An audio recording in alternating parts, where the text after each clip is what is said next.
Tonight,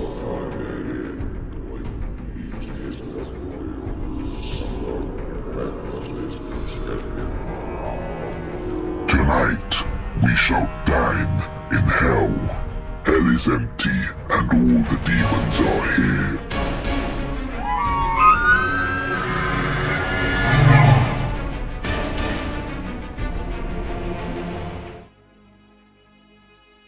Ah yes, Halloween. It's one of my favorite holidays growing up as a kid. You might say it has something to do with candy, costumes, and animatronics that they have at Spirit's Halloween, but in all actuality, it's mainly due to the scary ghost stories or scary stories that have been told in the dark. Like explaining the origins of Halloween being as a tradition originated with the ancient Celtic festival of Samhain, when people would light bonfires and wear costumes to ward off ghosts. Those types of fascination in its history and its folklore. But my personal favorite is the horror anthology that comes in comic book format, such as the Vault of Horror, Tales from the Crypt, the original anthology, and Creepshow, directed by George A. Romero. I've seen these come and go in most other old shops or antique malls, either in booths or in behind glass cases. These are very rare to come by, especially the original cover art. But today I'm not here to talk about that. I'm talking about the one person that I have a fascination on is H.P. Lovecraft. Howard Phillips Lovecraft, or H.P. Lovecraft, was an American writer of weird, science, fantasy, and horror fiction. He is best known for his creation of the Cthulhu mythos. In this dedication of Halloween, we are dedicated to celebrate H.P. Lovecraft in his creation of works, in forms of video games that we have in lists. A friendly word of warning that this is not suited for children, because the games we're about to tell you are weird, uncomfortable, and mentally disturbing to the general public. I think it will thrill you. It may shock you. It might even horrify you. So if any of you feel that you do not care to subject your nerves to such a strain, now is your chance to, well, we've warned you. And with that, let us begin. Our first pick came from Yames Games. You might be asking, what the hell is Yames? It's not so much as a what, but to who that made the games we've picked that is noteworthy to Lovecraft's level. Let me be honest here that I never even heard of him till much recently. He's been making these games since late 2019 to early 2020 when the pandemic started. And looking at the video games, this is something that Lovecraft would write in his own books. Keep in mind, I only chose 3 games out of the rest of the games he made in the past, so I do apologize in advance if they're not on the list. The first game is called Discover My Body. In the opening, we're given text that it takes place in the year 2040. Human beings look for increasingly strange solutions in hopes of finding connection and community, distrusting previous institutions that supposedly brought people together in common. Lonely people look to technology and science for answers. One such new technology is a psychically powerful lab-synthesized fungi. You, a medical student at the local university, have been brought in to study its application to a human host. And the game begins. The game operates like the board game Operation, except that it doesn't. Instead, you're using the eye icon and scanning the host's body until a point of interest appears. Upon scanning, we see a face that looks like it was grafted on the man's leg. The man points out that 2 weeks ago, Dr. Morrison took a bone-deep needle to his right shin. He said it hurt like hell at first, but was worth it in gold. He said it was a skin graft of a successful PTB flowering, whatever that means.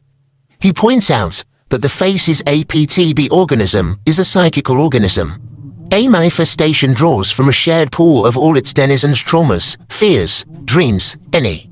He points out the face in question is his mother, and said that he misses her, which gives us clue that she passed away, and is now a manifestation of the man's trauma. Continuing onward, we discovered something disturbing, that the leg bone is rotted. The man seemed chilled, like it didn't faze him at all, which sets the unsettling part about it. He makes a comment that it itches like the devil, But he also said that the soft bones are required for the PTB to do its work. The human body was never intended to experience a flowering. In the process, one is contorted psychically and physically.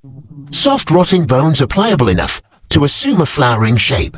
He tells you to keep your cool if he begins to scream, as if he knew something before the operation had started. How ominous. Looking through the nervous system, we discovered a primordial inhibitor implanted on the man's brainstem, which helps to undo certain evolutionary safeguards against operations like this. That's when it occurred to us that we're experimenting human evolution, which explains why he seemed chill to begin with, because he knew this. We were interrupted with him saying the concentration of the peak to be in his blood, that he is beginning to evolve. He tells you to give your wallet to bite down on, which was out of context, out of nowhere, and screams.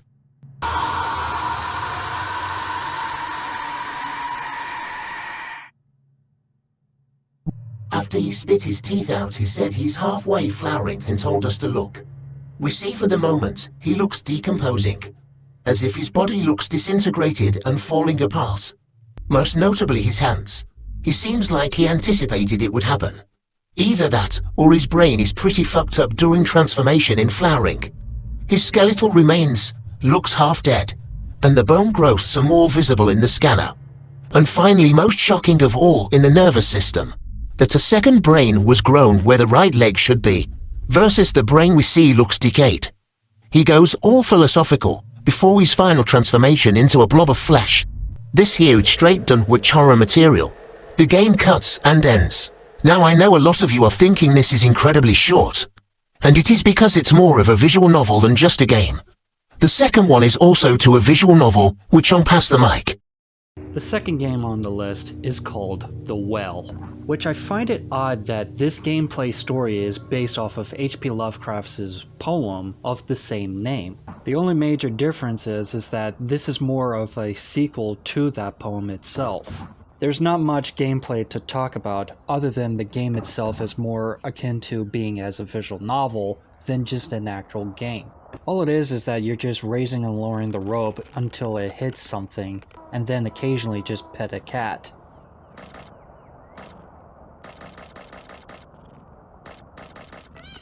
Along the way, there is some random occasional dialogues of them talking about their personal lives until they hit something in the well. At first, I didn't even know what was happening until he told us to just bring the rope up. So we bring it up, and it turns out that it's a branch. Now, can we just stop and say something for a moment? Like, what is up with that ambient music? It makes me feel like there's something or something that is about to crawl out of the well. But instead, we get this. Upon closer inspection, it looks as though it's spiky and jagged, like it's mesquite or something. Now, how did it even end up in the well? I have no clue. The one possible theory is that it could be a tree root that the man just built a well beside it, as proof of just dropping the rope. We're once again back at it again by lowering the rope, and it just hits another object. After this dreadful droning music like something is about to get me, we get this. What in the world even is that? It looks like a statuette, but to what, I have no fucking clue. Yet it reminds me of the Cthulhu statue in Call of the Cthulhu story. For those who don't know, he was dubbed as the Great Old Ones, that is gigantic entity worshipped by cultists, in the shape of a green octopus dragon and the caricature of human form. Cthulhu is so grotesque that merely looking at him is said to drive people insane if they don't die first. Like all Great Old Ones, Cthulhu communicates telepathically even through his own dreaming slumber. Yet the statue in question is not him. I have no idea what this statue is supposed to represent, either Asatoth or Chthon. We try to examine what it's supposed to be until... What the fuck? The hell even was that? Is that an eye? Or a mouth? Or something? What is that on the back? Can I just even point it out that the game doesn't even explain to us? Much like Lovecraft, how it doesn't even explain to the certain details, just like in his own stories. Upon closer looking at the statue once more, it looks as though it represents Hestor the Unspeakable, or better known as the King in Yellow. Hestor, the King in Yellow, is defined as the Great Old One, spawn of Yog-Sothoth, the half-brother of Cthulhu, and possibly the Nameless Mist. What's so weird about him is that there's not even a description of what he actually looks like, other than he's a figure in a yellow robe with a yellow hood, sometimes with a crown, and you don't see his face. Although scholars pointed out that he has an octopi-like tentacles that comes in and out of the robe, especially from the hood of where the face should be. Much like the characteristics of Cthulhu, he is quite opposite. Despite being an old one, Hestor shows a deep admiration for humanity and wishes to see it protected.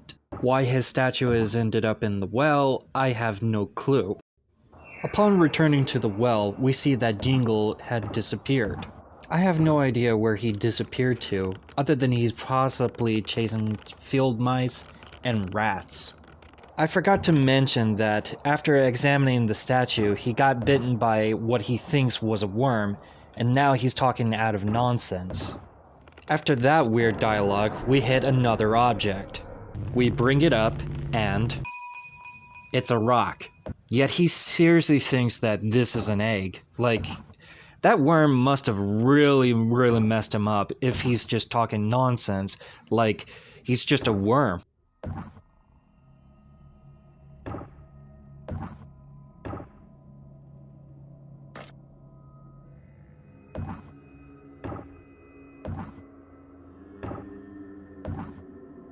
Okay, now I'm convinced he's royally fucked up. What the fuck is in that well that's just making him talk like that?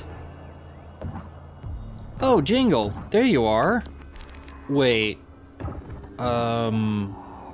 what's wrong with him? Let's see if I can just pet him and... Yeah! What the fuck is wrong with him? He's all pulsating and... dude, what is wrong with him? What happened to him? Hello? Is no one going to answer? What the fuck? Ah, shit, not again.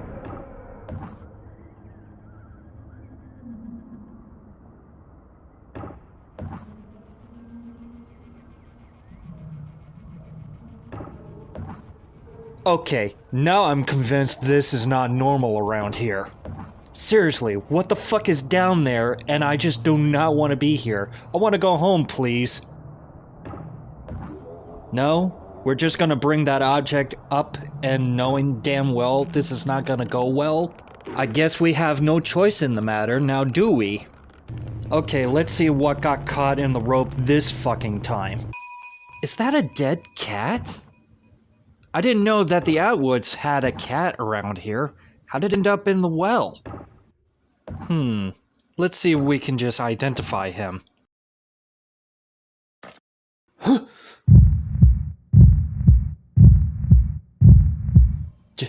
Jingle? Then who? And now I'm a fucking pair of lungs. What the serious shit is going on here? And Jesus fucking Christ, what the hell is that? Wait, that's it? I need answers. What the fuck is that? It seems like we'll never know. This game is literally more fucked up than the previous one. Let us continue to the last game on the list. Alrighty then. The last game is called Grind My Grandpa, a point-and-click body horror that doubles itself as a task simulator. Try to imagine Discover My Body, though creepy and unsettling that you're just examining the body. Here, it's just doubled. The story is very reminiscent of Herbert West Reanimator. Only this one you are seeing from a little girl's perspective, combined with sad and depressing the game invokes on. Because she lost her grandpa, and that thing is a reincarnation of grandpa inside the living doll she put in the cage. Like Discover My Body, it taps into the person's trauma. It's as if James knew by creating something unsettling. As I said before, this is of course a test simulator where you have to basically feed it and not to mention teaching it how to use words. But also picking up trash just to make for sure that the basement is clean, which it got dirtied up for some reason. This part right here, you can see the thing's mouth. The way it eats, it's just unsettling. Combined with the fabric moving, it's as if this is a fleshy organism. And teaching it how to speak is not even human. I mean, take a listen.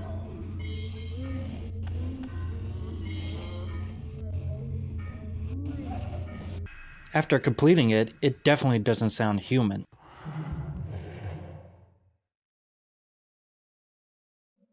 So you go to talk to it, and it just opens up in front of you, giving a very ominous text that it's not fully developed, which it shows its true form. This right here is just both sad and depressing that Yames just somehow nailed it, which is why he got the badge of honor in making something that Lovecraft would possibly write in today's standards. Time goes on, his appearance changes each week. Again, Yames taping in the trauma the girl goes through, like he knows how to make people feel sadness and despair. Overall, this is recommended if the first two aren't enough. Plus it has two ending we ain't spoiling about. There are some honorable mentions in the lists we didn't add when making this video in advance. Such titles like Waterwomb World and I Live Under Your House, which you can actually of course find the list of his games on itch.io. Again, all his games are not suited for children, so be warned and be advised. The steeples are white in the wild moonlight, and the trees have a silver glare. Past the chimneys high see the vampires fly, and the harpies of upper air that flutter and laugh and stare. For the village dead, the moon outspread, never shone in the sunset's gleam. It grew out of the deep, that the dead years keep, where the rivers of madness stream down the gulfs to a pit of dream. A chill wind weaves through the rows of sheaves, in the meadows that shimmer pale, and comes to twine where the headstones shine, and the ghouls of the churchyard wail, for harvests that fly and fail. Not a breath of the strange grey gods of change, that tore from the past its own, can quicken this hour, when a spectral power spreads sleep o'er the cosmic throne, and looses the vast unknown. So here again stretch the veil and plain, that moon's long-forgotten soul, and the dead leap gay in the pallid ray, sprung out of the tomb's black wall, to shake all the world with awe, and all that the world shall greet for her. The ugliness and the pest of wells, where thick rise the stones and brick, shall someday be with the rest, and moon with the shades unblessed. Then wild in the dark, let the lemurs bark, and the leprous spires ascend, for new and old alike in the fold of horror and death